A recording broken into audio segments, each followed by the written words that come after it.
This part of the stroke has nothing to do with your catch, but everything to do with your catch.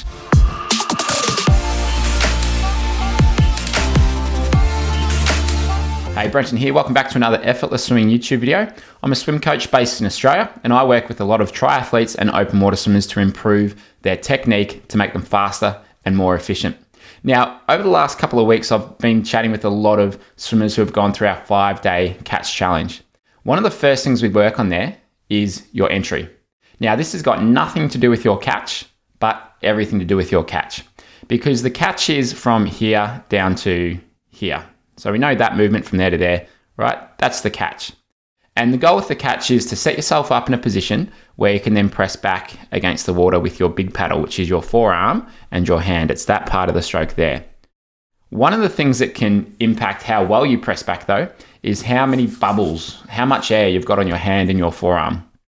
Now, if you're able to set up your catch in a way where you get rid of those bubbles by the time you begin it, that's going to be so much more effective than if you've got a lot of air on the hand, because you're obviously not going to have as much contact with that water. So there's a lot more turbulence. Now, if you enter correctly like this, which is fingertips first, slide the hand forwards in the water before you then begin the catch, that's where you're going to get rid of those air bubbles. And that's why that's the first thing that we work on in the 5-day catch challenge. And for a lot of people, this really made a big difference for them, just based on what they were saying in the comments. So if you can enter correctly, which is fingers first, make sure that your elbow is up a little bit upon entry. Then when you slide your hand forward, you'll get rid of those air bubbles, as you can see here. So by the time you start your catch, then you can be much cleaner, much more effective with it. Because it doesn't matter how good a swimmer you are, you're going to get some air bubbles trapped on your fingers and your hand and your forearm as you enter.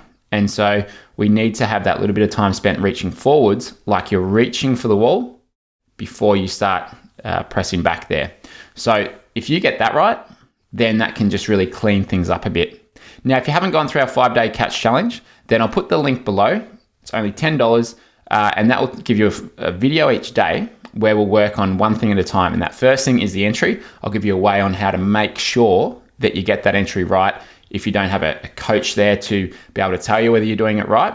And I'll let you know exactly what it is that you'll need to feel and how to do it to make sure that you're set up correctly. And then we'll go through the other parts of the catch after that. So if you can set up correctly, then the rest of it becomes a whole lot easier.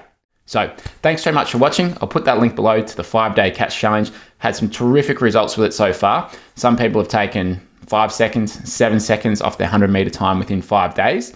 And that's the promise of the challenge. So if that sounds like something that interests you, I'll put it below and you can get started. And I'm in there answering comments and questions. So if you do have any questions along the way, then I'll be there to answer your questions as well. So thanks for watching. See you next week.